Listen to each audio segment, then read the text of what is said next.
ہمارے جو قدیم علماء ہیں ایسا تھا معاملہ ان کا کہ اللہ سبحانہ و تعالیٰ نے ان کو علم دے دیا. خیر القرون میں معاملہ ایسا تھا. اب کتب ستہ کے روات ہیں نا کتنے ہیں، دیکھو آپ کتنی بڑی تعداد میں علماء ہیں، اور جن کے نام نہیں ہیں کتب ستہ میں کیا وہی اتنے ہی علماء ہیں؟ کتنی بڑی مقدار میں ہیں.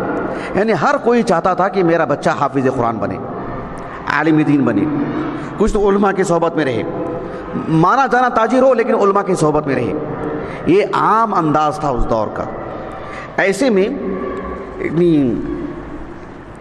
جو عالم ہوتے تھے وہ بہت کم ایسی مثال ملے گی آپ کو جو ایک مانے جانے عالم ہو اور خیر القرون میں یا اس کے بعد کے ادوار میں اپنے بچوں کو شرعی علم سے مالا مال نہ کرتے ہوں. بہت کم مثالیں ملیں گی ایسی.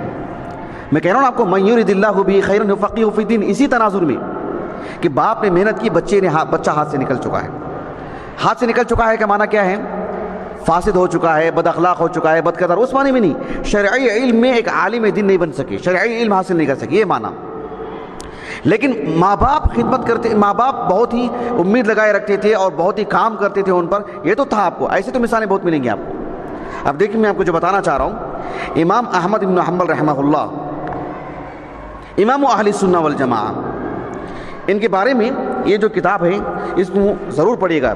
دیکھنے میں چھوٹی کتاب ہے، یہ جتنی چھوٹی کتاب ہے نا، آدھی کتاب تو تحقیق اور اس کے مخطوطات کہاں سے ملا کیا ملا وہیں میں چلے گئی پوری کتاب. پھر مصنف کا ترجمہ حیات، پوری کتاب مل کر کے اگر فہرست سب نکال دیں گے، دیکھیے میں آپ کو بتاتا ہوں، فہرست سب نکال دیں گے تو صرف اتنی ہی کتاب ہے. سمجھ رہے؟ اتنی ہی کتاب ہے. اس کتاب کا نام ہے خصائص مسند الامام احمد بن حنبل. اتنا چھوٹا سا رسالہ ہے، کتابچہ ہے، جیب سائز ہے، لیکن اتنی معلومات مسند احمد سے متعلق ہیں. اللہ اکبر. اگر آج مسند احمد پر لکھے ہوئے جتنے بھی رسالے اٹھا لیجیے آپ، اس کتاب کا صرف حوالہ نہیں بکثرت حوالے ملیں گے آپ کو. شیخ البانی رحمہ اللہ نے الذب الاحمد میں جو مسند احمد سے متعلق جو غلط فہمیاں تھیں اور اس کا جو تفصیلی دراسہ کیا شیخ البانی رحمہ اللہ نے، اس کتاب کا جگہ جگہ حوالہ دیا. چھوٹا رسالہ ہے. آپ جو ہے یعنی ایک تھوڑی سی فنی چیزیں ہیں لیکن آپ بہت کم وقت میں پڑھ لیں گے آپ یہ رسالہ، لیکن کتنا معلومات ہے آپ کو اندازہ لگے گا آپ کو. اس میں آپ نے ایک بات یہ لکھی ہے کہ امام احمد بن حنبل رحمہ اللہ، معلوم ہے نا آپ کو 164 ہجری میں آپ کی ولادت ہوئی. نہیں معلوم ہے، سے مراد میں جو نقطہ بتانا چاہ رہا ہوں وہ 164 ہجری میں آپ کی ولادت ہوئی. آپ تقریباً 200 ہجری کے آس پاس تک کتنی عمر رہی ہوگی اس وقت آپ کی؟ کم و بیش 35 سال 36 سال کی عمر رہی ہوگی. اس وقت امام احمد بن حنبل رحمہ اللہ نے جو سفر کیا علم کے لیے، مختلف علاقوں میں گئے، کافی علاقوں میں گیا، رحلات کا دور. یہ سب سفر کرنے کے بعد تقریباً 200 ہجری کے بعد سے آپ پر پابندیاں لگ گئی. تقریباً 205 206 ہجری کے آس پاس کے بعد آپ پر پابندیاں لگ گئیں. آپ بغداد سے باہر نہیں جا سکتے تھے، قید خانے میں ڈال دیا گیا آپ کو. وہاں بھی آپ کے لیے پابندیاں تھیں. وہاں کا بھی کوئی فرد آپ سے ملنے کے لیے نہیں آ سکتا تھا، آپ سے پڑھنے کے لیے نہیں آ سکتا تھا. اسی لیے ابن حجر رحمہ اللہ فرماتے ہیں کہ امام احمد بن حنبل رحمہ اللہ سے صحیح بخاری میں کوئی روایت نہیں ہے.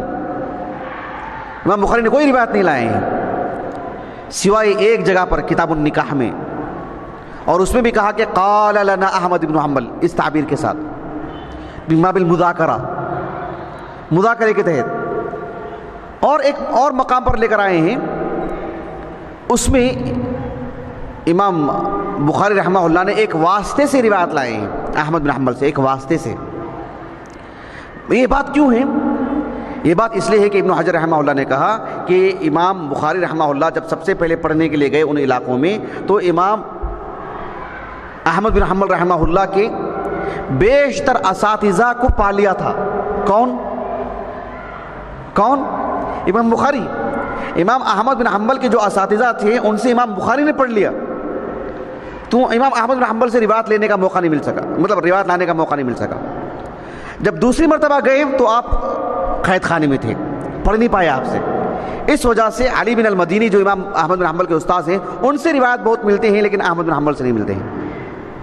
اچھا، میں کیا کہنا چاہ رہا ہوں اس موضوع کے تحت کہ امام احمد بن حنبل رحمہ اللہ جب مامون کا انتقال ہوا اور امام احمد بن حنبل رحمہ اللہ پر جو ہے متوکل کا دور آیا، اور متوکل کے دور کے بعد معتصم کا دور آیا، اس کے بعد جب متوکل کا دور آیا جہاں آپ کے لیے آسانیاں پیش آئیں، سب کچھ ہوا، تب امام احمد بن حنبل رحمہ اللہ نے جو زندگی بھر کی جو آپ کی محنت تھی، علمی محنت، زندگی بھر کی جو علمی محنت، ایک ہوتا نا ایک باپ پیسے کما کما کما کے بوڑھا ہو جاتا ہے، اسے عیش کرنے کا موقع نہیں ملتا، اسے جو ہے ٹھنڈی راحت نہیں ملتی اس کو، بچوں کے لیے کما کما کما کما کے بوڑھا ہو جاتا ہے، پھر جا کر کے بچوں کو صرف تقسیم کر دیتا ہے، وہ اپنے لیے کھانے کے لائق نہیں رہتا ہے دنیاوی اعتبار سے۔